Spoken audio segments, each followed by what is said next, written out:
Hey everybody, my name is Michaela Hartman, and I wanted to give you guys an example of a card game that a lot of girls find a lot of fun. I have known some guys to play it. I recently learned it at a camp this summer, which is weird because it's a Bible camp, so it was kind of funny that and it's not inappropriate. It's just a lot of fun.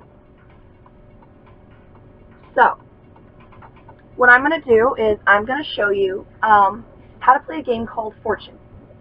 Now, all you need is a simple deck of cards. What you're going to do first, you're going to pull aside all of your king cards. Well, I already did that because, I was thinking the video, so I knew to get them apart. So you got your 4 kings, right? First, you got your king of diamonds. This is considered the king of money. So remember that. Diamonds, money.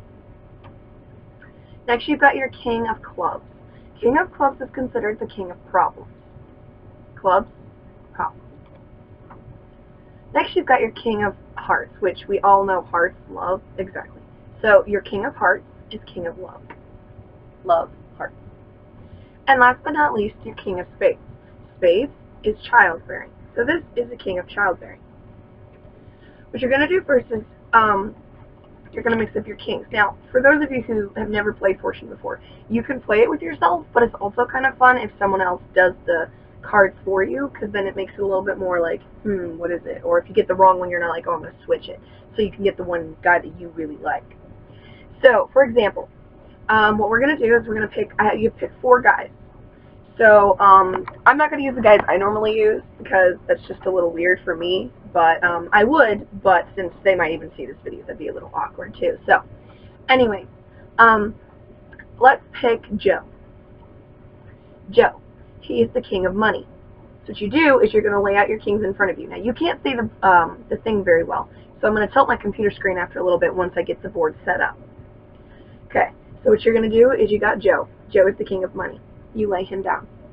Next, you pick another name. Let's say it's Evan. Evan's the king of problems. You lay him down. Then let's say we're going to do Chris. Chris is the king of love. Now, automatically you know who's next. You know which king is next if you've played it a lot of times. But we're just going to go ahead and we're going to do Michael. Michael's the king of childbearing. So what you see here is you go ahead and you lay down your cards. You lay down your kings. Let me see if I can do this. Like this. Joe, Evan, Joe, Evan, Michael, and see, I'm not good at this. Joe, Evan, Michael, and let's just do Chris. Yeah, there we go. Joe, Evan, Chris, and Michael. Alright. Now what you do is you have your remaining deck, right? This is my remaining deck of cards. What I'm going to do now is I'm going to take top 3 cards. I'm not going to look at them. I'm just going to take 3, and I'm going to set them down off to the side and not worry about them. Now, you saw how the board is laid out. Now, what you're going to do is you're going to take your deck in your hand. Okay? Now, you're going to lay 1 card face down on top of each of the kings. So you're going to go 1, 2, 3, and 4. And it should look something like that. You can see that. Okay. Now what you're going to do, and you don't look at them, you keep them face down. Now what you're going to do is you're going to ask a question. So let's say, a lot of girls use the question, who's willing to buy me necessities?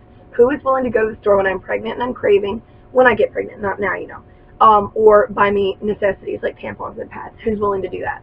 You flip over the card, problem. It's the clubs. So that's going to go with whoever problems is. So that's going to be Evan. So you lay that above the king.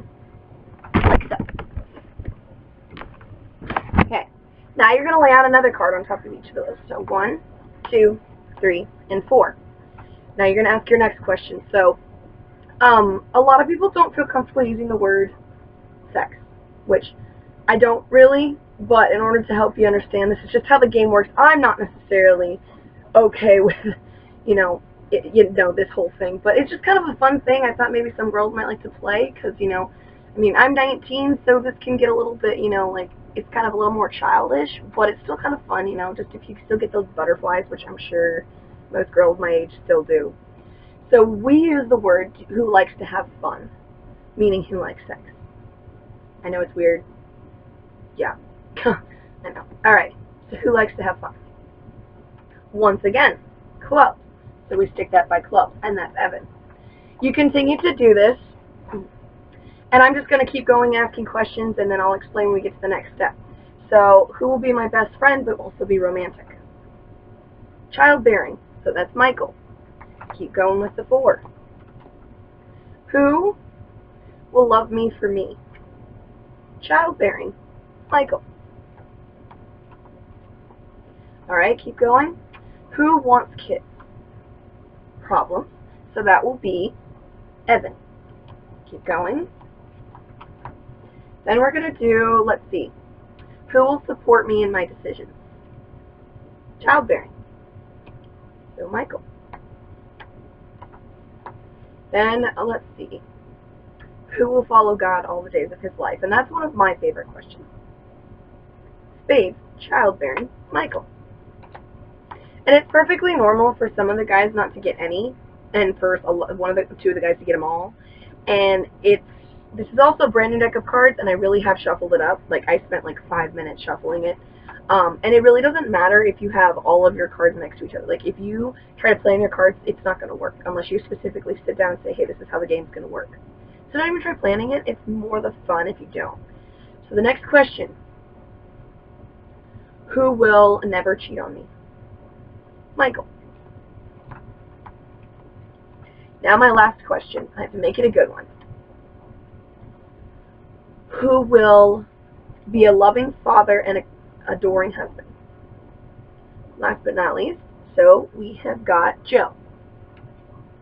Now, your game board will look something kind of like this once you've got it all dealt out. Okay, so the next step is to take the first pile that was on the diamonds, and you kind of just like make those cards you laid out into a little pile under each of the kings. So the first one we're going to do is we're going to do Joe first. Now what you do is if you're playing with somebody else, they do this part, but since I'm just showing you it with just me, I'm gonna have to just look at it. So what you do is you sort them into piles. You sort the spades, hearts, and diamonds into piles. Then you're going to pick up your spades first. You're going to pick up your diamonds, your clubs, and your hearts. So this is how the fortune telling works. With Joe, I had 1 kid. If the number of your kid, like this is a 7, so if it's a 4 or below, your kid is stupid. If it's a 5 to a 10, your kid is really average. And if it's a jack or above, your kid is really, really, really, really smart. And an ace means you have a genius kid. So I had an average kid with Joe. We don't have a lot of money, but yet we do have quite a lot of money. We have problems. The problems kind of rank as the kids do. And so I've got a queen, and and so I've got a big problem and a really small problem. But I have enough love to cover it, meaning I have more than enough love to take care of both of my problems. So that's Joe. Now we're going to move on to Evan.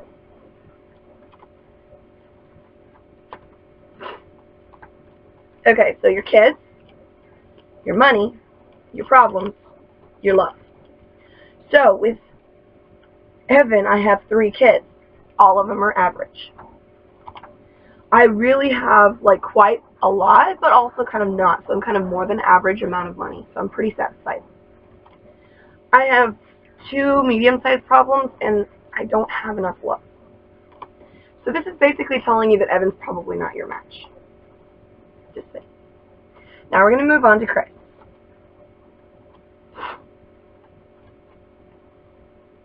And sometimes you may be lucky enough to get a guy who has no problems. You may be so despairingly unlucky and you get a guy who has no love, no money, no kids, and just problems, which I've never had, but I have had a guy with no love. So next, you're going to grab, this is for Chris, you grab your kids, which is your spades. You grab your diamonds, which is your money. You grab your problems, which is clubs, and you grab your love, which is your heart. So with Chris, I have a genius kid. Comes from my side of the family, which is, normally just when you say whose side of the family he came from, he or she. Quite a lot of moolah, like really a lot of, that's a lot of money, so we're really rich. I got 2 smaller problems, but I definitely have enough love to to handle it. All right, and so last but not least, we've got Michael.